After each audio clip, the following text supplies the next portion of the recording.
Hello friends, this is Manish Kumar Singh. मैं आप सबका स्वागत करता हूं आपके अपने YouTube channel Winsome edu classes में। आज की इस वीडियो में हम सब सल्तनत काल के बारे में जानेंगे। ये देखेंगे कि भारत में मुस्लिम सत्ता की शुरुआत कैसे हुई तथा उसे सल्तनत काल ही क्यों कहा जाता है। आज का वीडियो सीटेट 2020 इतिहास के लिए एक महत्वपूर्ण वीडियो साबित होने वाला है। तो चलिए शुरू करते हैं आज के इस डिस्कशन को। सबसे पहले हम ये जान लेते हैं कि मुस्लिम शासन की भारत में शुरुआत कहाँ से हुई। तो 1193 में एक युद्ध लड़ा गया था। 1193 में एक युद्ध लड़ा गया था जिसे तराइन का द्वितीय युद्ध कहा जाता है। तराइन का सेकेंड वॉर, जिसमें जो था गोरी विजय हो गया। मोहम्मद गोरी क्या होता है, जीत जाता है तथा मोहम्मद गोरी जीत कर भारत के हिंदू शासक पृथ्वीराज चौहान द्वितीय को मार डालता है और है उसके स्थान पर भारत दिल्ली को अपनी राजधानी बनाता है तथा मुस्लिम के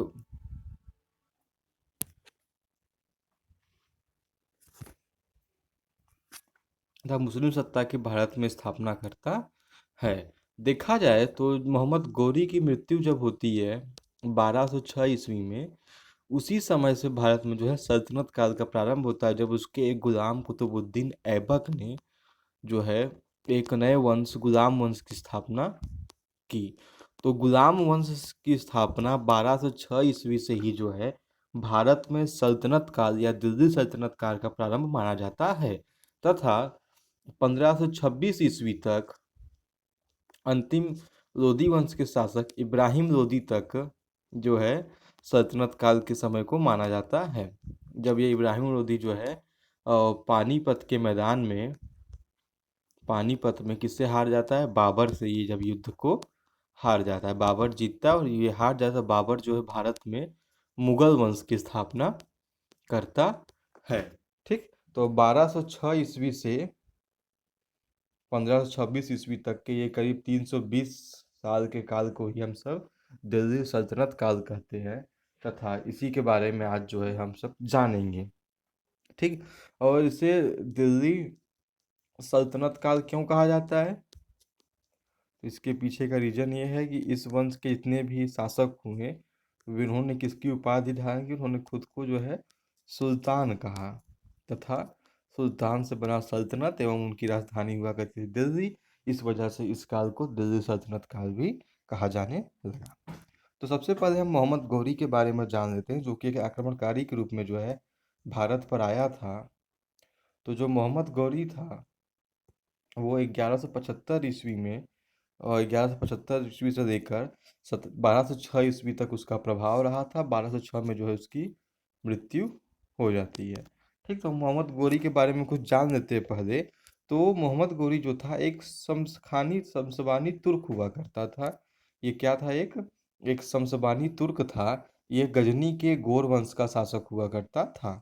तो ये प्रश्न इंपॉर्टेंट है, ये किस वंश का शासक था, तो ये गोर वंश का शासक था, जो कि कहाँ स्थित था, वो जो स्थित था गजनी में। ठीक, इसका जो है भारत पर आक्रमण करने का उद्देश्य ही जो था वो था साम्राज्य का विस्तार करना। इससे पहले भी दो आक्रमणकारियों के बारे में मैंने आपको बताया था, पर उन दोनों का उद्देश्य केवल धन लूटना था, परंतु मोहम्मद गौरी का उद्देश्य था भारत पर आक्रमण करके यहाँ का अपना साम्राज्य का विस्तार करना।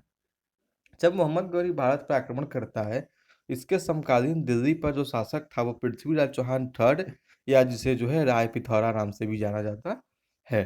पृथ्वीराज चौहान के बारे में हमें सारी जानकारियां उनकी एक पुस्तक पृथ्वीराज रासो से मिलती है, जिसके लेखक जो है चंद्रबरदाई, उन्हीं के क्या हुआ करते थे, दरबारी कवि और मित्र हुआ करते थे। ठीक, तो चंद्रबरदाई के द्वारा लिखी गई पृथ्वीराज रासो से ही राय पिथौरा या पृथ्वीराज चौहान थर्ड के बारे में जानकारी प्राप्त होती है तथा उसी में मोहम्मद गौरी का भी हमें जिक्र जो है मिलता है। ठीक, तो भारत पे मोहम्मद गौरी जो है अनेकों युद्ध आक्रमण करता है, पर जो सबसे महत्वपूर्ण उसका आक्रमण है वो तराइन का प्रथम, इसने सबसे पहला आक्रमण किया था 1175 में, 1175 में जो है इसका फर्स्ट अटैक हुआ था। ठीक, परंतु ये उतना महत्वपूर्ण नहीं होता है। महत्वपूर्ण होता है तराइन का युद्ध, जो कि इसने 1191 में तराइन का युद्ध लड़ा था, जो पृथ्वीराज चौहान थर्ड और मोहम्मद घोरी के बीच लड़ा गया था, जिसमें जो है पृथ्वीराज चौहान विजयी हुए और मोहम्मद गोरी क्या हुआ, हार गया। परंतु इतिहासकारों का ऐसा मानना है कि मोहम्मद गोरी को पृथ्वीराज चौहान क्षमा कर देता है तथा मोहम्मद गोरी को जिंदा छोड़ देता है और उसे जो है वापस जाने देता है, जब मोहम्मद गोरी जो है युद्ध छोड़कर जाता है। पर पृथ्वीराज चौहान को इतना नहीं मालूम था कि वो वापस आएगा और उसे जो है हरा सकता है। इसी बीच एक ऐसी घटना घटी जिसमें जयचंद, जो कन्नौज का शासक था, वो जाके मोहम्मद गोरी से मिल जाता है। हुआ ये कि जयचंद की जो पुत्री संयोगिता थी, वह पृथ्वीराज चौहान से प्रेम करती थी एवं पृथ्वीराज चौहान ने संयोगिता को भरे समाज से भरे दरबार से क्या किया, भगाकर, जो उसका स्वयंवर चल रहा था, भगाकर अपने दरबार में लेते आया। इसी का बदला लेने के लिए, इसी का रिवेंज लेने के लिए, जो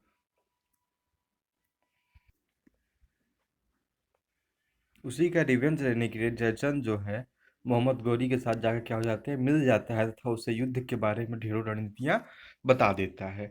जय मोहम्मद गौरी एक साल बाद फिर 1192 में आता है तराइन के द्वितीय युद्ध में तथा पृथ्वीराज चौहान को हरा देता है और मोहम्मद गौरी क्या हो जाता है, विजेता बन जाता है। बस मोहम्मद गौरी जीतता है। कुछ इतिहासकारों का मानना है कि पृथ्वीराज चौहान को जो है मोहम्मद गौरी युद्ध क्षेत्र में ही मार देता है। परंतु जो जानकारी हमें चंद्रबरदाई की पुस्तक पृथ्वी रासो से मिलती है, उसके अनुसार मोहम्मद गौरी ने भारत पर 16 बार आक्रमण किया और 16 बार पराजित हुआ और अंतिम आक्रमण में जीत जाता है। इसके कोई प्रमाणित साक्ष्य हमें प्राप्त नहीं हुए हैं। इसमें एक ऐसा उल्लेख मिलता है कि पृथ्वीराज चौहान ठठ के बारे में चंद्रबरदाई ने बताया मोहम्मद गोरी को कि पृथ्वीराज चौहान को जो है शब्दभेदी बाण चलाना आता है, अर्थात वह आवाज़ सुन के भी निशाना लगा सकते हैं। चूंकि पृथ्वीराज चौहान की आंखें फोड़ दी गई थी, तो एक आयोजन करवाया गया मोहम्मद गौरी के द्वारा, जिसमें चंद्रबरदाई जो है पृथ्वीराज चौहान के कानों में कुछ पंक्तियां बताता है कि मोहम्मद गौरी की एग्जैक्ट स्थिति कहाँ है, और तभी पृथ्वीराज चौहान जो है अपने तीर से बाण को छोड़ता है और जो कि मोहम्मद गौरी को लगती है, जिससे मोहम्मद गौरी की मृत्यु हो जाती है। ये तो हमारे पृथ्वीराज रासो में वर्णित यह तथ्य था, परंतु इसकी प्रामाणिकता हमें कहीं से भी प्राप्त नहीं हुई है। ठीक। तो यहाँ पृथ्वीराज चौहान का जो है किस्सा खत्म होता है दो युद्धों में, जो कि भारत के इतिहास में सबसे महत्वपूर्ण दो युद्ध माने जाते हैं। इसके बाद, इसी युद्ध के बाद, भारत में मुस्लिम शासन की स्थापना मोहम्मद गोरी ने की। 1193 में जो है दिल्ली को अपनी राजधानी भी उसने बना लिया। जो पहले गौर वंश का शासक, गौर का शासक था, वो अब दिल्ली का भी शासक बन गया। अब 1194, ठीक 2 साल बाद, यह एक और युद्ध रहता है, चंदावर का युद्ध, जिसमें इसने जयचंद को हराया। जयचंद ही वह गद्दार था जिसने जो है पृथ्वीराज चौहान के विरुद्ध जाकर मोहम्मद गोरी की सहायता की थी। ठीक। तो चंदावर के युद्ध में जयचंद हार जाता है और मारा जाता है, तो मोहम्मद गोरी को जो है उत्तर भारत पर एकाधिकार प्राप्त हो जाता है। तो मोहम्मद गोरी भारत में फ्रिक्वेंटली आते रहता। तो 1206 ईस्वी में इसकी हत्या जो है खोखर जाति के लोगों ने, एक खोखर ट्राइब हुआ करता था, उसी जाति के लोगों ने जो है मोहम्मद गोरी की मृत्यु, हत्या कर दी 1206 ईस्वी में। इस प्रकार मोहम्मद गोरी का जो किस्सा है समाप्त होता है। ठीक। तो अगर आपसे ये पूछा है कि भारत में मुस्लिम शासन की नींव किसने रखी है, तो भारत में मुस्लिम शासन की नींव रखने का श्रेय जो है मोहम्मद गोरी को जाता है, जिसने 1192 में मुस्लिम शासन की स्थापना की। तो मोहम्मद गोरी की 1206 ईस्वी में जैसी मृत्यु होती है, वैसे ही उसके गुलाम, जो उसका गुलाम था कुतुबुद्दीन ऐबक, उसे जो है उसकी संपूर्ण सत्ता प्राप्त हो जाती है और वह जो है 4 भागों में अपनी सत्ता को बांट देता है। चूंकि हमें सिर्फ सल्तनत काल के बारे में जानना है, तो हम यहाँ से शुरू करते हैं कुतुबुद्दीन ऐबक के बारे में, जिसे जो है दिल्ली की गद्दी प्राप्त हुई थी। सबसे पहले हम देख रहे हैं सल्तनत काल की टाइमिंग 1206 एडी से कब तक है, 1526 एडी तक है। अब जो है इसमें 5 वंशों का शासन हमें मिलता है। हमें इन्हीं 5 वंशों के बारे में क्रम से जो है पढ़ना है और इनके शासकों के बारे में। सबसे पहला वंश जो है गुलाम वंश है। ये 1206 ईस्वी से 1290 ईस्वी तक शासन करता है। उसके पश्चात खिलजी वंश आता है, जो 1290 से 1320 ईस्वी तक शासन करता है। इसका शासनकाल जो है सबसे छोटा शासनकाल अगर आपसे पूछे किस वंश का था, तो वह जो था खिलजी वंश का हुआ करता था। उसके बाद 1320 ईस्वी से 1414 ईस्वी तक तुगलक वंश आता है। और अगर आपसे पूछे कि सबसे बड़ा टाइमिंग किसका था, सबसे बड़ा शासन किसने किया, तो वह तुगलक वंश के द्वारा ही शासन किया गया। चौथे नंबर पे सैयद वंश आता है, जो 1414 ईस्वी से लेकर 1451 ईस्वी तक शासन करता है। एवं सबसे अंतिम वंश जो है लोदी वंश है, 1451 से 1456 ईस्वी तक शासन करता है। आप देख सकते हैं कि जितने भी नाम ऊपर लिखे गए हैं वे सब उस वंश के संस्थापक हैं, एवं जितने भी नाम जो है नीचे लिखे गए हैं जिस पर स्टार बना हुआ है हरे रंग का, वह उस वंश के अंतिम शासक हुए थे। चलिए एक बार इन वंशों पर जल्दी से नजर डाल देते हैं। तो गुलाम वंश इस डायनेस्टी का फर्स्ट वंश, ठीक। इसका जो संस्थापक कौन है, कुतुबुद्दीन ऐबक। उसके बाद उसका दामाद एवं बेटा इल्तुतमिश जो है शासक बनता है। इसे ही इल्तुतमिश को ही रियल फाउंडर माना जाता है, रियल फाउंडर माना जाता है। वैसा क्यों है, इसको जो है जब हम इल्तुतमिश के बारे में ध्यान से पढ़ेंगे, जब उसके बारे में डिटेल्ड स्टडी करेंगे, तब हम जो है इसके सवाल के जवाब को जान जाएंगे। उसके बाद थर्ड नंबर पे इल्तुतमिश की बेटी रजिया सुल्तान को हमें पढ़ना है। Razia Sultan first and only, प्रथम और एकमात्र क्वीन है कहाँ की, क्वीन ऑफ दिल्ली सल्तनत। दिल्ली सल्तनत की पहली और एकमात्र क्वीन का नाम क्या है, रजिया सुल्तान। रजिया सुल्तान के बाद जो है हमें बलबन के बारे में पढ़ना है, तथा इस वंश की अंतिम शासक जो है क्यूमर्स के बारे में भी हम कुछ जानेंगे। तो इस वंश में कुल मिलाकर हमें जो है 5 शासकों के बारे में पढ़ना है। ऐसा नहीं कि इस वंश में केवल 5 शासकों ने ही शासन किया है, परंतु परीक्षा के दृष्टिकोण से यही 5 शासक महत्वपूर्ण होते हैं। तो गुलाम वंश जो 1206 ईस्वी से 1290 ईस्वी तक करीब 84 वर्षों तक शासन करता है, उसमें हमें जो है 5 शासकों के बारे में जो है पढ़ना है महत्वपूर्ण, जिनमें से ऊपर के 4 होते हैं। क्यूमर्स जो है इस वंश का अंतिम शासक है। उसके बाद जो सेकेंड वंश हमें देखने को मिलता है उसका नाम है खिलजी वंश, जो 1290 ईस्वी से 1320 ईस्वी तक शासन करता है। इसमें जो है हमें 3 शासकों के बारे में पढ़ना है। जलालुद्दीन खिलजी इस वंश का संस्थापक, जिसने कि उमर की हत्या की थी। उसके बाद अलाउद्दीन खिलजी, अलाउद्दीन खिलजी के बारे में आप सबने टीवी पद्मावत मूवी में देखा ही होगा। इसके बारे में था जो अंतिम शासक इस वंश का जो था, नसरुद्दीन खुसरो खां। ठीक, तो संस्थापक हो गया जलालुद्दीन खिलजी और अंतिम शासक हुआ खुसरो खां। 3 शासक इस वंश में है, तीनों शासकों के बारे में पढ़ना है। 30 साल तक इस वंश ने शासन किया, तथा सबसे कम टाइमिंग जिस वंश के शासन की है वो कौन सा वंश है, वो आपका खिलजी वंश ही होता है। खिलजी वंश के बाद अगला वंश जो हमें पढ़ना है उस वंश का नाम है तुगलक वंश। तुगलक वंश जो है 1320 ईस्वी से 1414 ईस्वी तक करीब जो है 94 वर्षों तक शासन करता है, तथा सबसे लंबे समय तक शासन करने वाला इसी वंश को माना जाता है। इस वंश का संस्थापक आप देख सकते हैं गयासुद्दीन तुगलक है। उसके बाद इस वंश का शासक होता है मोहम्मद बिन तुगलक। मोहम्मद बिन तुगलक के बारे में कहा जाता है कि यह इतिहास का सबसे पढ़ा लिखा शासक था, परंतु इसकी सारी योजनाएं विफल हुई। अर्थात यह जो है इसके बारे में इतिहासकार मानते हैं कि इतिहास का सबसे पढ़ा लिखा एवं सबसे असफल शासक कौन है, तो वह तुगलक वंश का शासक मोहम्मद बिन तुगलक ही है। मोहम्मद बिन तुगलक के बाद अगला शासक जो है फिरोज शाह तुगलक के बारे में हमें पढ़ना है। और फिरोज शाह तुगलक के बाद जो है महमूद शाह, नसरुद्दीन महमूद शाह जो इस वंश का अंतिम शासक है, उसके बारे में हम जानेंगे।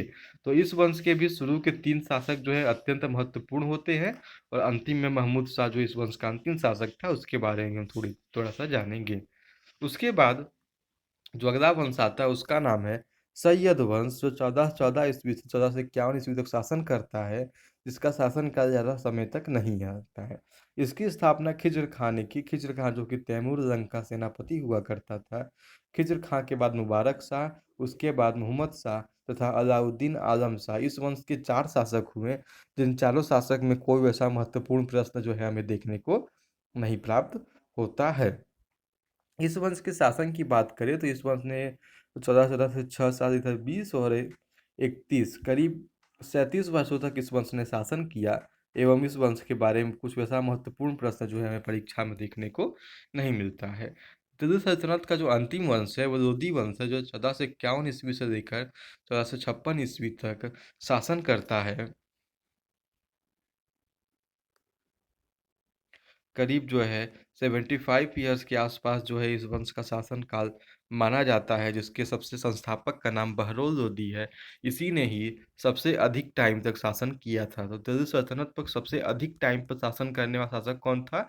तो उसका नाम था बहरौल लोदी, जो कि लोदी वंश का संस्थापक था। उसके बाद सिकंदर लोदी आता है, जो कि एक पोएट भी था। और अंतिम शासक जो है, हमें इब्राहिम लोदी के बारे में पढ़ना है। और इब्राहिम लोदी के बारे में आप जानते हैं, मैंने बताया 1526 ईस्वी में इसी के शासनकाल में मुगल वंश का संस्थापक बाबर जो है भारत पर आक्रमण करता है तथा इसे पराजित करके एक नए वंश अ, मुगल वंश की नींव रखता है। तो सल्तनत काल के बारे में हमें इतना ही पढ़ना है। हम एक एक करके जो है गुलाम वंश को पहले पढ़ेंगे। एक एक वीडियो में जो है हम सब इन सब के बारे में जो है पढ़ते चलेंगे। तो सबसे पहले गुलाम वंश को हम देखेंगे। उसके बाद जो है खिलजी वंश, उसके बाद तुगलक वंश, फिर सैयद, और अंत में लोधी। और इन पांचों जो मध्यकालीन भारत के महत्वपूर्ण वंश होते हैं, उसी बीच में हमको सबको दक्षिण भारत का एक विजयनगर साम्राज्य के बारे में भी देखना है। ठीक। तो ये तो आपका इंट्रोडक्शन हो गया, मोहम्मद गौरी का परिचय हो गया। उम्मीद करता हूँ आपको आज का सेशन पसंद आया होगा। तो इस चैनल को अधिक से अधिक शेयर करें, ताकि अधिक से अधिक लोग जो है सब्सक्राइब कर सके एवं पढ़ सके। इस वीडियो को देखने के लिए आप सबका बहुत बहुत धन्यवाद।